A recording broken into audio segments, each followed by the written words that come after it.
Ladies and gentlemen, welcome back to Gaming with me, Tony Mo, and it's time to talk about The Division, as well as one other Tom Clancy title that none of us could have ever expected to see at the Ubisoft press conference, which finished up about an hour ago. I have to say, overall, the Ubisoft press conference wasn't really spectacular, but we did see more of The Division. We also saw a brand new IP called From Honor, which I'm very excited for, actually. Definitely go do some, For Honor. Go check that out, do a search on it, looks really awesome. And we also saw one other thing that we're going to talk about at the end of this video. I don't want to give it away. I want to make it a little bit of a surprise, even though you probably already saw it in the title. But let's talk about The Division and what we saw. What we saw was a brand new gameplay demo that took us to a brand new zone in New York called the Dark Zone. This is an area of New York that has been completely quarantined. The infection levels there are really high, and the characters appear to actually have to be wearing some sort of a mask. I can't imagine what will happen if you pull that mask off. I like the idea of that gameplay element, that you can't actually access this zone without that specific piece of gear.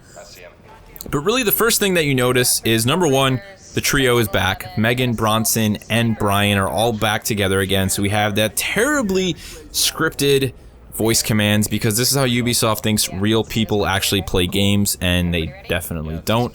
But I guess I get the purpose of it for the gameplay trailer. The atmosphere, that really thick and awesome winter atmosphere that we've seen in previous Division gameplay trailers, is definitely here still. It's one of my favorite components of the game, but the biggest element that we saw here was actual open world PvP. So right off the beginning, our characters, our trio, run into two other characters, both at the same level as them, level 12, Zoe and Hunter. And there's kind of a small quarrel, like, what are we gonna do? Do we talk to these guys? Do we engage? Turns out Zoe and Hunter decide to engage the same NPCs that they were concerned with when they initially arrived in the Dark Zone. So they team up, they take the NPCs down, and they move on to loot a chest. Now it does appear that this chest is lootable for every player in the area.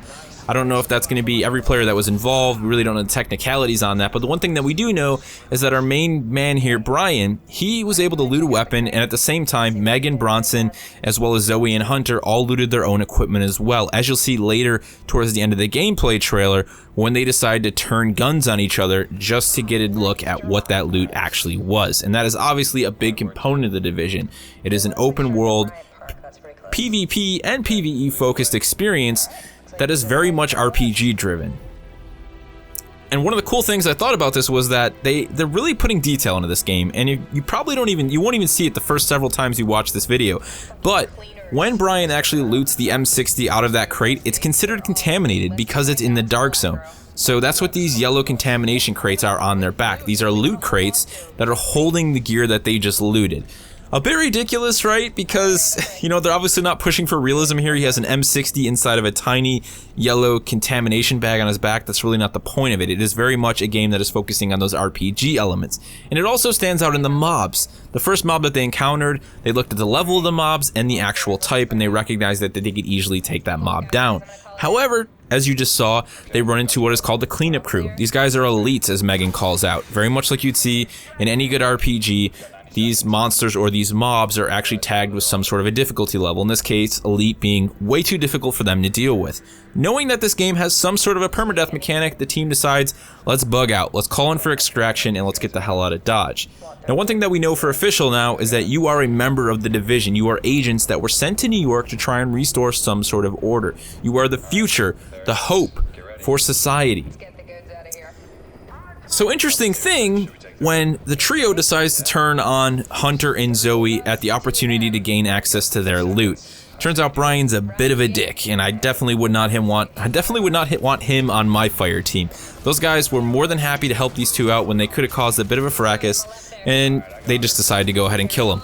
Not really a fan of that personal maneuver, but that's what this game is obviously about. It's very much a Daisy-like experience. Player choice is going to be key, it appears. The thing that I have a lot of questions about, you know, after seeing this whole sort of thing, you see Brian actually is going to end up leaving their fire team and betraying them. I hope they don't know him in real life, because he's probably going to get some sort of a beating from both Megan and Bronson the next time they see him IRL. Either way, this trailer was cool. Showed off the Dark Zone. It showed off a lot of little elements. It's obvious that this game has a big push for the RPG components, and I'm interested to see what happens with this whole agent system, because as you'll notice, when they actually engage those other targets, the other players, they become rogue agents. I find that whole mechanic to be very, very interesting, and I want to see more of it. And of course, there's a lot of questions that we still don't have answered. Yes, it's an open world type experience. How many players are on each server? How do you actually meet up with other players? Are they seamlessly transitioned into your zone, much like Destiny does? Is it seamless? Is it instanced? We don't really know, and those are questions that I hope they answer before the beta launches for the Xbox One in December of 2015. Everyone else will get access to the beta in early 2016, and they did announce an official release date of March 8th, 2016. I'm very excited to see more of the game. I'm very excited to play it. There's a lot of promise here, and I hope that this game ends up being just as awesome as it appears. I get sort of a Destiny vibe in the way that they're handling the RPG mixed with the shooter elements, and that's a good thing. That really is a good thing, but I'm interested to see, like I said, just how many players are going to be each server, and all of that other technical nonsense. For now, let me know your thoughts on The Division. Did the demo impress? It did appear that it was 60 FPS 1080p. It didn't appear, they actually told us it was 1080p 60 FPS, and it was running on the PlayStation 4. I thought it looked really good. Does it look as good as what we saw last year? No, but it still looks really fantastic, and there's a lot of development time left.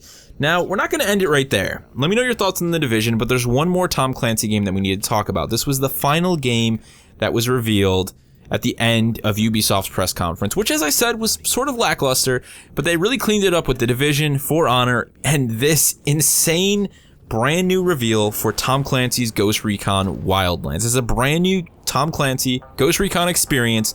It's 4-player cooperative experience. It's open world, and it looks mind-blowing. I mean, just check out the gameplay for yourself. You're going to see it here.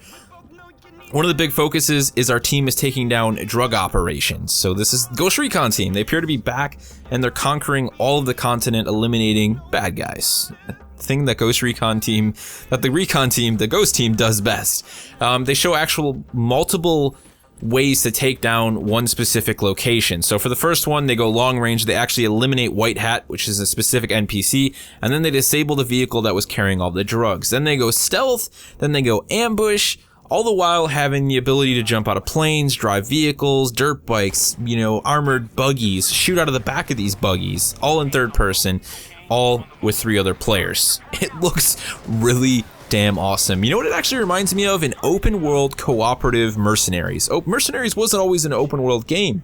Just never really featured co-op, and it definitely didn't look this good. So I'm really excited to see more of Wildlands. The game also, as I said, is open world, and they're talking massive scale. It's yet to be seen how big each of the areas is, but it appears that your team is going to be spanning the entire continent, from North America to South America to Africa to Europe.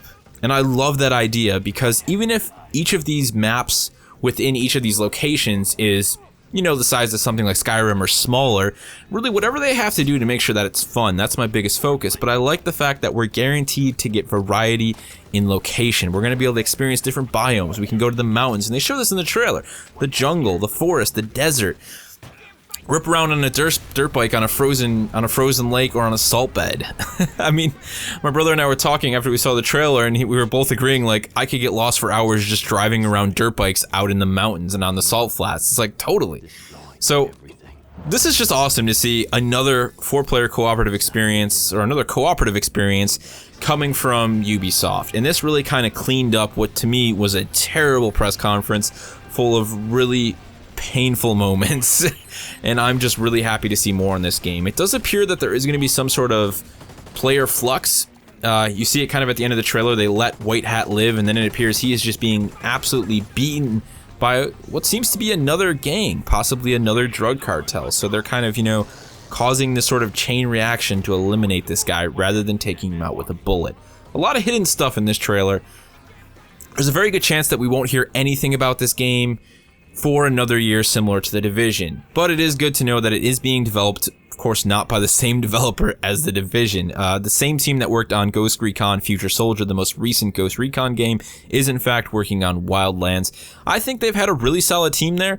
Future Soldier had a lot of good elements to it, but I just feel like it never had enough time to melt in the pot, and it kind of got cut short because of that. So here's hoping that this team can really pull together and bring something special to the table with Wildlands.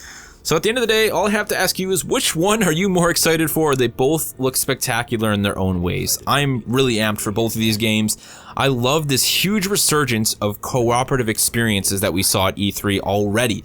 And we still have the PlayStation conference as well as 2 more days to go. I'm hyped for Wildlands. I'm hyped for The Division. I can't wait to get my hands in these games and see if they're just as good as they appear in these trailers. Let me know all your thoughts about Wildlands as well as The Division. If you have any questions for me regarding my thoughts on anything that happened at the Ubisoft conference or either of these games, leave it down in the comment section below, and I will see you in the next one.